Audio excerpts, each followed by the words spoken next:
Cerita dimulai dengan Boruto yang sudah ada di desa Konoha. Amado, Sai, dan Katasuke sedang membicarakan Momoshiki dan presentase data yang dikompresi dan bagaimana Boruto sekarang menjadi Otsutsuki yang lengkap atau sempurna. Boruto kemudian menjelaskan bahwa data Momoshiki sudah dikompresi, tetapi intinya adalah presentase yang tersisa digunakan dengan cara yang sangat terampil. Hal ini merujuk pada Momoshiki menggunakan data yang tersisa untuk menyelamatkan nyawa Boruto. Kawaki yang tidak sadar muncul di tempat tidur tepat di sebelah Sumire. Shikamaru, Ibiki, Naruto di sekelilingnya mengawasi. Shikamaru mengatakan tidak masalah. Masalahnya adalah aku tidak berpikir kita dapat secara fisik membatasi atau mengikatnya sekarang. Hal ini mengacu pada Kawaki. Sumire tampak khawatir. Sumire mengatakan, kuharap ini hanya imajinasiku yang terus melayang. Tapi sepertinya kau terlalu khawatir. Sumire mempertanyakan mengapa mereka membeli Kawaki untuknya dan bukan Amado.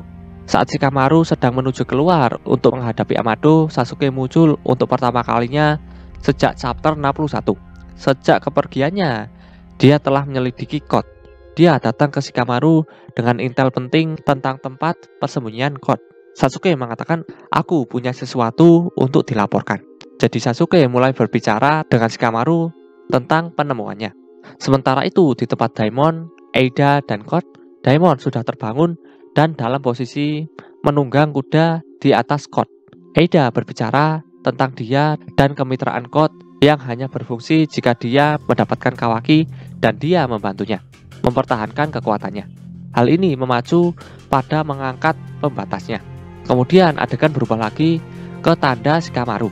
Dia berjalan sendirian ke ruang kantor Amado.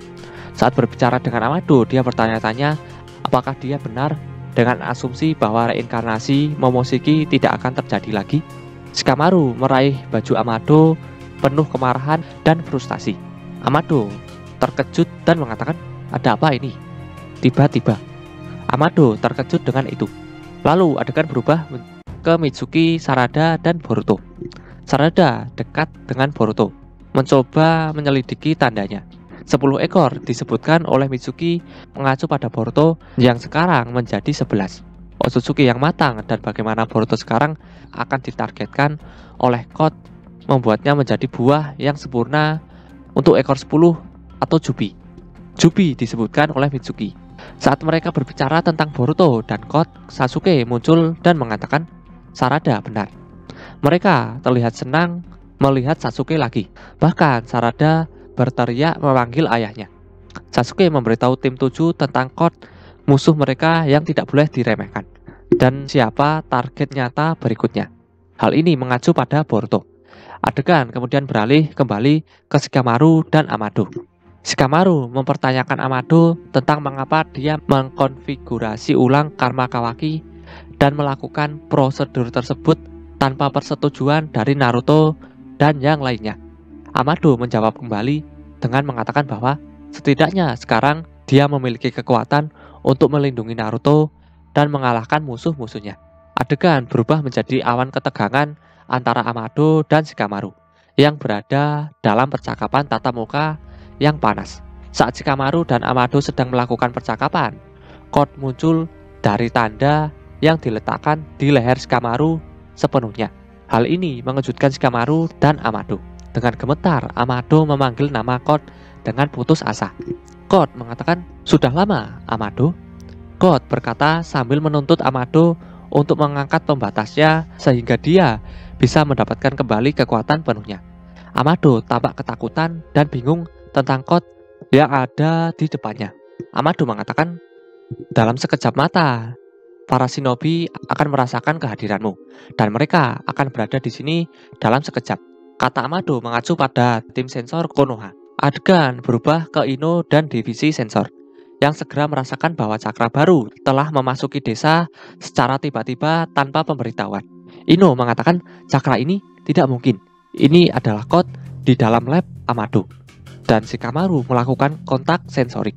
Shikamaru menggunakan jutsu khasnya, Kagemane no Jutsu, atau jutsu pengikat bayangan. Hal ini dilakukan Shikamaru untuk menahan Code yang terkejut sekarang. Peti mati tiba-tiba terbuka dan delta yang diciptakan kembali atau dikonfigurasi ulang keluar.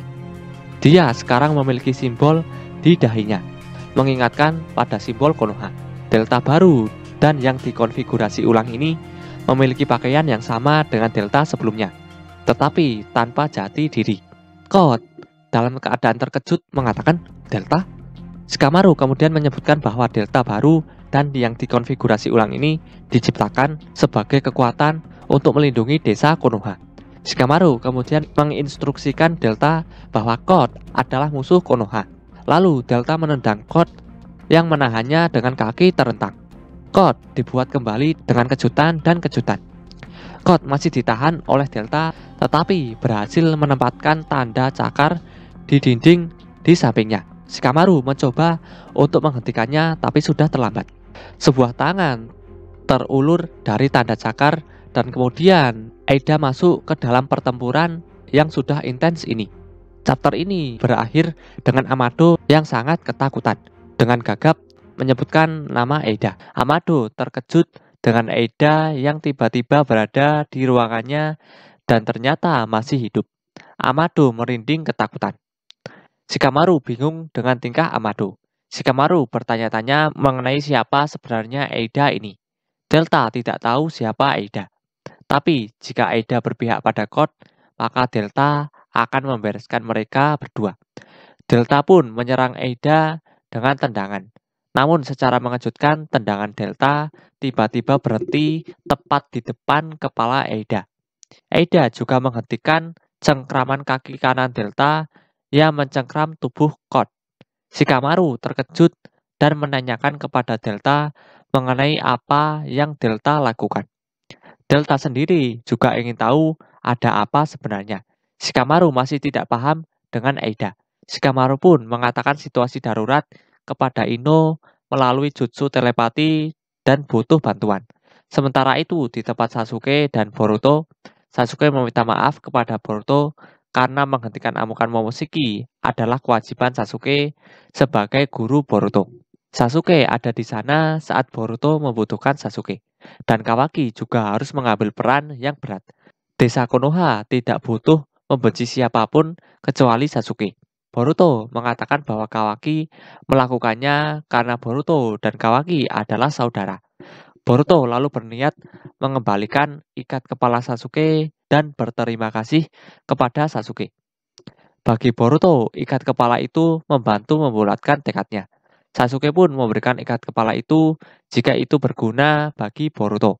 Boruto sangat berterima kasih dan akan menjaganya seumur hidupnya. Boruto lalu memakai ikat kepala Sasuke. Sasuke mengatakan bahwa mungkin akulah yang selanjutnya harus menunjukkan tekadnya. Di sisi lain, Sarada dan Mitsuki sedang memantau Boruto dan Sasuke. Sarada penasaran dengan apa yang dibicarakan Boruto dan Sasuke. Mitsuki mengatakan kalau situasi berjalan buruk, Boruto pasti mati. Master Sasuke pasti merasa bersalah sebagai gurunya. Aku sendiri juga.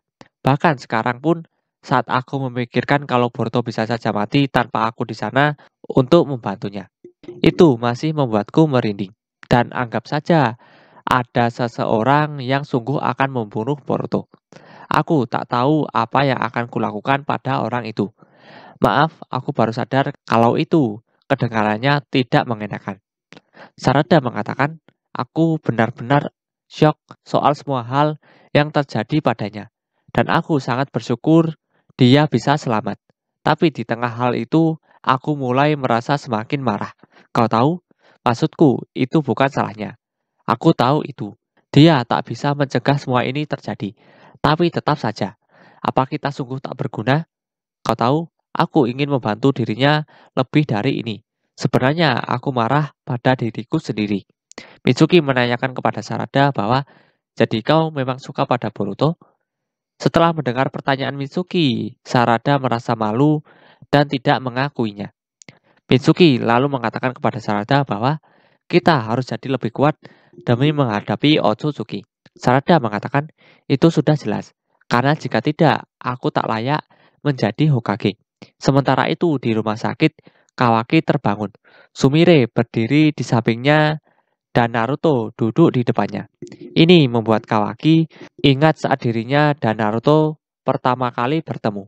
Naruto menyuruh Sumire untuk pergi sebentar karena Naruto ingin bicara berdua saja dengan Kawaki.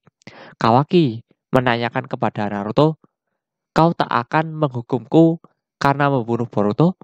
Sumire pun terkejut mendengar perkataan Kawaki. Naruto mengatakan kepada Kawaki, "Tenanglah, Boruto baik-baik saja. Kekuatan karmanya telah menyelamatkan nyawanya.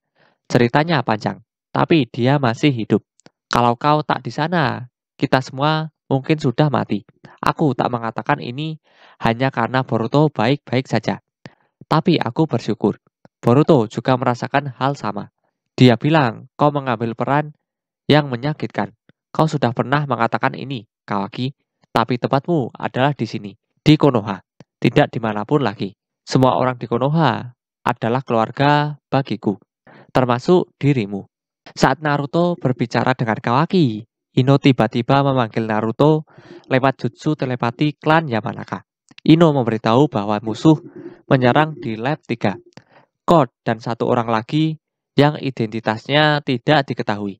Informasi ini juga didengar oleh Sasuke. Sasuke pun bergegas untuk menuju ke sana. Sasuke juga memberitahu Boruto dan mengajaknya. Sementara Naruto berpamitan kepada Sumire dan Kawaki kalau dirinya ada urusan penting. Sumire pun menanyakan keadaan Boruto kepada Naruto. Naruto sendiri mengatakan bahwa Boruto sehat seperti biasa dan tak perlu cemas. Kawaki melihat karma di telapak tangan kirinya dan mata kirinya pun berubah. Sementara itu di lab 3, Shikamaru menggunakan jutsu bayangannya kepada Eida. Eida pun terkejut kalau Shikamaru bisa menyerangnya. Itu karena jutsu Shikamaru tidak melukai Eida secara langsung. Eida tidak bisa bergerak karena jutsu bayangan Shikamaru ini. Namun Shikamaru merasa pusing dan demam aneh. Shikamaru berpikir kalau dirinya dan Delta telah terperangkap dengan semacam jutsu. Shikamaru ingin berbicara dengan Amado tanpa diketahui musuh. Shikamaru pun menyuruh Ino untuk menghubungkan dirinya dan Amado menggunakan jutsu telepati klan Yamanaka. Shikamaru menanyakan kepada Amado mengenai siapa musuh yang dihadapinya, serangan apa yang dia lakukan, dan bagaimana cara membalasnya. Amado mengatakan bahwa namanya Eida. Intinya, kita semua di sini saat ini adalah tahanannya. Kedengarannya memang konyol, tapi itu kenyataannya. Dia memantrai kita di tingkat insting bawah sadar. Walau apapun gendermu, kau, Delta, aku tak akan bisa lepas dari kemampuannya itu. Shikamaru menanyakan, bagaimana bisa? Amado menjawab, pusing, vertigo, demam, kesalahan pengambilan keputusan, kaku otot, dari ketegangan berlebihan. Masing-masing organ mengalami gejala yang berbeda. Tipe simple seperti Delta akan langsung terpesona. Shikamaru menanyakan bagaimana kita menghadapinya. Amado menjawab, tidak bisa. Setelah kau menjadi tahanannya, maka berakhir sudah. Eida sendiri tidak bisa mengendalikan kemampuannya ini, dan efeknya akan bertahan hingga dia mati. Shikamaru mengatakan, hingga dia mati, jadi caranya sangat simpel. Amado mengatakan, kalau begitu coba saja. Kau akan lihat sendiri betapa percumanya melawan dia. Jutsu bayangan Shikamaru tidak akan bertahan lama. Dan Shikamaru sendiri hampir tidak bisa menahannya. Tubuh Shikamaru tidak bisa bergerak dan kunai yang ada di tangannya pun lepas. Melalui telepati klan Yamanaka, Amado mengatakan kepada Shikamaru, sudah kubilang percuma saja. Walaupun kau berpikir ingin membunuhnya, instingmu akan menolak pikiranmu itu. Berhentilah melawannya, jika tidak, pikiranmu akan rusak. Jutsu bayangan Shikamaru yang mengikat God dan Eida pun lepas. Dalam hati, Shikamaru mengatakan, aku tak percaya. Bahkan Naruto dan Sasuke tak akan bisa apa-apa melawan kemampuan ini. Malahan, mereka akan lebih dalam bahaya karena God yang menginginkan mereka mati. Shikamaru pun bingung mengenai apa yang harus dirinya lakukan. Kemudian, God mencengkram tangan kanan Amado dan menusuk dada Amado di bagian kiri dengan tangan cakarnya. Amado berteriak kesakitan. Shikamaru pun mengingat perkataan Amado bahwa Amado bukanlah seorang profesional. Amado akan menyerah dengan mudah jika dipaksa melepaskan pembatas kekuatan milik Kot. Shikamaru lalu menanyakan kepada Eida, Eida, apa motifmu? Kenapa kau membantu Kot? Apa kau punya dendam dengan Konoha? Eida menjawab, tidak juga. Motif Kot itu khusus bagi dirinya saja. Aku sama sekali tak peduli dengannya. Shikamaru menanyakan, lalu kenapa? Kenapa bekerja sama dengannya? Eida mengatakan, ya aku tak punya alasan merahasiakannya. Jadi aku tak keberatan mengatakannya padamu, karena kau gampang diajak bicara. Jadi kau tahu, aku menyukai Kawaki. Shikamaru dan Amado terkejut mendengarnya. Eda merasa malu dan mengatakan, aku hanya meminta bantuan Kot soal itu. Sebagai balasannya, aku membantunya mendapatkan kekuatannya kembali. Shikamaru akhirnya mengerti dan berterima kasih kepada Eda karena sudah memberitahunya. Shikamaru lalu mengatakan kepada Ino bahwa situasi berubah dan Shikamaru mengganti rencana.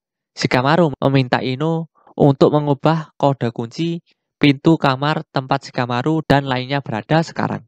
Hal ini bertujuan agar Naruto dan lainnya tidak masuk, karena musuh memiliki kemampuan yang menyulitkan. Shikamaru meminta Ino untuk menahan mereka yang akan membantu Shikamaru. Shikamaru mempunyai tawaran kepada Eida. Shikamaru mengatakan kepada Eida, maukah kau berpindah ke Konoha? Pikirkanlah. Aku percaya kita bisa saling membantu. Dan setelah itu, kau bisa mengatakan kepada Kawaki perasaanmu atau apapun juga maumu. Eida pun terdiam. Perkataan Shikamaru ini membuat Kot dan Amado kebingungan. Eida menanyakan kepada Shikamaru mengenai tawaran Shikamaru yang menyuruh Eida pindah ke Konoha. Shikamaru mengatakan bahwa itu yang terbaik kalau Eida ingin lebih dekat dengan Kawaki. Eida kemudian mengaktifkan kekuatan matanya. Kot khawatir jika Eida meninggalkannya. Sementara Shikamaru terkejut dengan kekuatan mata Eida dan bertanya-tanya mengenai apa yang dilakukan Eida. Sementara itu, Naruto berusaha masuk ke ruangan Amado, Shikamaru, dan lainnya berada. Namun pintunya tidak bisa terbuka. Kemudian melalui jutsu telepati Ino, Shikamaru menjelaskan kepada Naruto tentang situasi yang terjadi. Juga alasan Naruto kenapa tidak boleh masuk ke ruangan itu adalah untuk melindungi Naruto dari jutsu musuh yaitu Eida. Shikamaru juga meminta kepada Naruto untuk tidak menghancurkan sistem kunci dan memaksa masuk ke ruangan Shikamaru berada.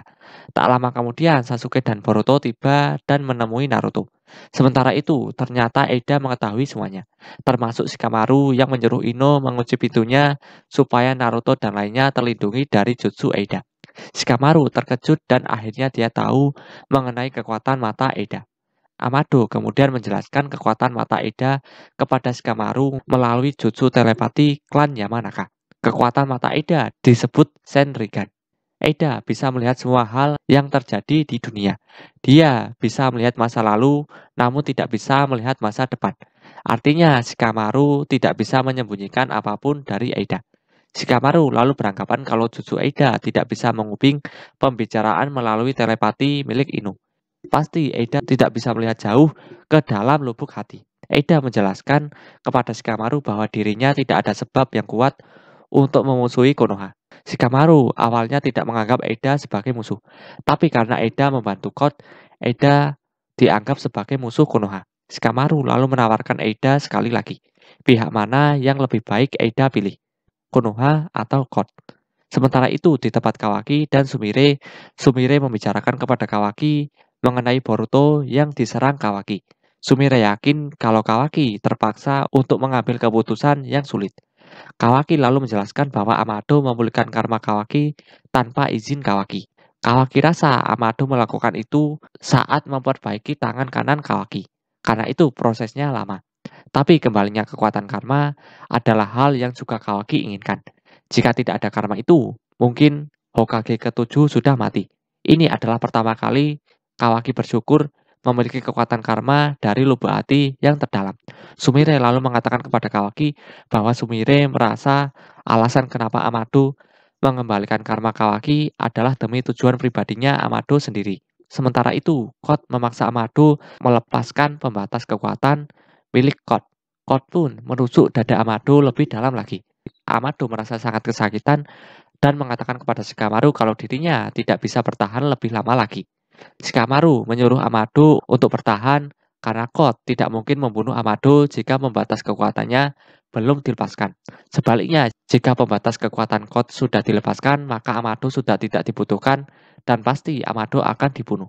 Amado merasa bahwa dirinya akan mati karena syok duluan. Shikamaru pun kebingungan dengan apa yang harus mereka lakukan. Kemudian secara tiba-tiba, Eida menyuruh Code untuk mundur karena Kawaki akan segera datang. Shikamaru berpikir kalau Kawaki mungkin berencana masuk lewat ventilasi dengan mengecilkan tubuhnya menggunakan kekuatan Sukuna Hikona. Ternyata dugaan Shikamaru benar, dan Kawaki sedang dalam perjalanan. Shikamaru beranggapan bahwa alasan mereka ingin mundur karena Kawaki juga bisa menetralkan bekas cakar Code. Jadi mereka takut jalur kabur mereka terputus. Amado lalu mengatakan kepada Shikamaru bahwa alasan mereka bukan hanya itu. Ada batasan orang yang tidak bisa tergoda oleh Eida. Salah satunya adalah keluarga sedarah dan Otsutsuki. Shikamaru pun agak kesal dengan Amado karena tidak mengatakan info sepenting itu dari tadi. Amado mengatakan kepada Shikamaru bahwa jika aku katakan, kau pasti akan langsung memanggil Kawaki ke sini, bukan? Untuk melawan mereka. Shikamaru mengatakan kepada Amado, memang apa salahnya? Bukankah itu tindakan terbaik di situasi saat ini? Amado mengatakan, yang benar saja, aku tak boleh membiarkan Kawaki sampai mati. Dia saat ini sudah hampir mati dan itu tanpa Eida. Maaf, tapi aku tak akan membiarkan kau membahayakannya lagi. Keberadaan Kawaki pasti sudah sangat menyulitkanmu. Aku tak salahkan dirimu. Dari awal dia memang bibit masalah untuk Konoha. Dan sekarang bahkan Hokage pun tak bisa lagi mengawasi kekuatannya. Jika aku ada di posisimu, aku pasti akan berpikir kalau yang termudah adalah jika Code atau keduanya mati saat saling bertarung. Code dan Eida berencana untuk kabur. Biarkan saja. Jangan halangi mereka hingga Kawaki tiba di sini. Kalian akan dapat kesempatan lain untuk mengalahkan mereka. Tak ada salahnya memberi waktu bagi Boruto dan Kawaki untuk jadi lebih kuat. Kemudian Amado dipindahkan ke tempat lain oleh Code menggunakan jutsu istimewanya. Code sebenarnya tidak ingin membawa Amado ke tempat persembunyiannya. Eida dan Code bergegas untuk kabur sebelum Kawaki datang. Shikamaru sendiri sudah tidak bisa menahan jutsu pengikat bayangannya lebih lama lagi. Shikamaru lalu mengatakan kepada Eida dan Code bahwa, ayolah, apa salahnya bertemu dengan Kawaki?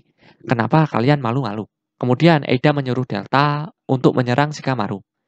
Setelah menghindar dari serangan Delta, Shikamaru berusaha menyadarkan Delta. Eida pun berpamitan kepada Shikamaru dan berterima kasih atas tawaran menarik Shikamaru. Eida juga berterima kasih kepada Delta karena sudah membantunya. Sebelum pergi, Code mengatakan kepada Shikamaru bahwa Code sudah menambahkan Shikamaru ke dalam daftar balas dendam. Shikamaru pun menyuruh Code untuk cepat pergi dan jangan pernah memperlihatkan wajahnya lagi. Tak lama kemudian, Kawaki pun tiba. Setelah Kawaki tiba, Shikamaru menyuruh Kawaki untuk menghancurkan bekas cakar Code menggunakan Sukuna Hikona, agar Code tidak bisa menyusup lagi. Kawaki menanyakan keberadaan Amado kepada Shikamaru.